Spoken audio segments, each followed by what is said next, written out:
We're going to unbox the Honda WX10 petrol pump. So it doesn't tell you in a lot of the information, even in the store that I bought it from, what you actually get with it. So this is primarily important to find out what you get with it. So obviously you get the pump and instruction manual. That's the filter for the drafting lead and drafting hose, but you don't actually get a hose with it. And with these, usually when you buy a pump, the size of the filters is the correct size to not let debris through the filter. So it's important to use the correct filter for the drafting hose. And then product registration. And then the last bit is, that's all that's in there. The last bit is these accessories that you get. Now it doesn't explain exactly what you get, but let's go through it. So we do have 3 hose clamps. They're just the 25 millimeters or 1-inch hose clamps. By the way, this is a 1-inch drafting and 1-inch outlet. It comes with a spark plug removal tool and an Allen key. So there's the Allen key and the spark plug tool. Now, it doesn't come with what most people put on is cam lock fittings, but you can put it whatever you want on there. So it comes with these 2 fittings which are fairly universal. I've seen them on many pumps, and what you do is you put the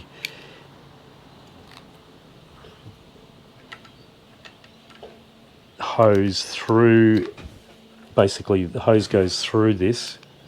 You put the washer on, and then basically that little ridge there is the only thing that actually stops the spike from going through to the rest of the hose there.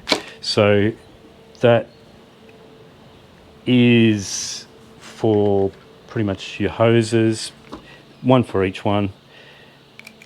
I don't really like these fittings because these fittings can burst really easily. I took one off another pump I've got, and that as soon as I just started unscrewing it, this little ridge here disintegrated. So they're not that great. And also, if you're going to use these for bushfire fighting or trying to properly protect, anything that's plastic is not going to be any good. And even this is not great. You could probably replace this with a metal version of this, but you do have to make sure that you've got the right size tank. Oh, the other important thing too is that it doesn't come with any oil. This is a 4-stroke engine, so you do need to put oil in the oil reservoir here, and the recommendation is for 10W30. So you do have to buy oil separately from what comes in the box. Yeah, so that's a good look at what you actually get with this pump. It is 4-stroke, so you're putting full unleaded fuel into this. It's not a mixture like 2-stroke. And then you're putting oil in this side. It's a pull start. The drafting side is at the front there. The outlet side is here. It is 1-inch, so it is easy to adapt to household fittings, but I would recommend trying to use either aluminium or brass fittings if you're going to try and use this as some kind of property protection.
So for first thoughts on this little pump, it's pretty good, even though it doesn't tell you a lot about what comes with it. But as you can see, there's the little flap that if I push that, this is full of water. And because I actually had a heap of pressure coming down into here, I didn't actually need to go in and prime it. It automatically primed itself. And you can probably see it's now, that water's now dripping out because there's no pressure behind it, but it actually was really good at priming itself, so I didn't even need to prime it. In fact, I had it go a little bit and there was a little bit of water coming out, so you just got to make sure that that is super tight. And when I first started running it, the delivery started going out straight away, so I would definitely try and look at getting some sort of ball cock or valve that actually just turns off your delivery until you're ready to deliver the water, because otherwise it will just be pumping out water as soon as you turn it on. And sometimes you might not need that for 5-10 minutes or so. So definitely look at putting some kind of valve on there just to give delivery when you want it. But apart from that, started pretty much first time. Just got to get a combination of the choke and the throttle right, and then just have it primed. And as you can see there, there's a little bit of air in the fuel there. So just have it primed, and then just adjust the throttle and the choke to suit. But all in all, quite happy with that, and that should be a really good little investment for just doing any little bushfire fighting. I currently just have over here another tank, and then I have this, you probably can't see it too well in the sunlight, but effectively there's a sprinkler head on the end of that pole, so probably just see it there, and it is quite a high reach because I'm trying to get it to hit my roof, but the water pressure, just standard water pressure from the garden hose, basically comes into this, so I can remote turn on the fire sprinkler.